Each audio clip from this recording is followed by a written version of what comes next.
আজ আমাদের গন্তব্যস্থল কেরানীগঞ্জ উপজেলার ছোট্ট একটি গ্রাম রোহিতপুরে। এখানকার সোহানা হোটেল, যেটি কিনা আমাদের সামাজিক গণমাধ্যমে বা এটি হচ্ছে গিয়ে ইনসার আলীর খুদের ভাকা নামে পরিচিত আমাদের সবার কাছে, এবং এটি হচ্ছে আজকের আমাদের গন্তব্যস্থল। আমরা এখানে যাওয়ার জন্য আমরা মোহাম্মদপুর বছিলা ব্রিজ ধরে কেরানীগঞ্জ হয়ে আমরা রোহিতপুর, এখানকার সামাদ মাস্টার রোড নামে যে একটি রোড রয়েছে সেখানে আমরা যাচ্ছি। এটি মূলত আটিবাজার থেকে 5 কিলোমিটার যাওয়ার পথ। সো আমাদের সাথেই থাকুন।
তো আমরা চলে এসেছি আমাদের গন্তব্যস্থল সোহানা হোটেলে।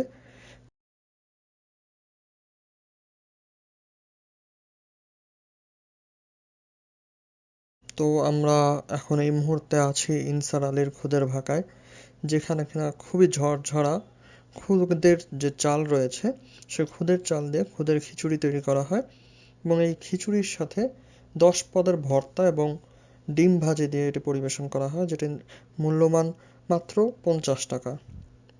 আপনারা দেখতে পাচ্ছেন এখানে বিভিন্ন ধরনের ভর্তা রয়েছে: মরিচ ভর্তা, সরিষা, শুটকি, ধনেপাতা, আলু, বেগুন ভর্তা, এবং উপর দিয়ে দেয়া থাকে একটি ডিম ভাজা।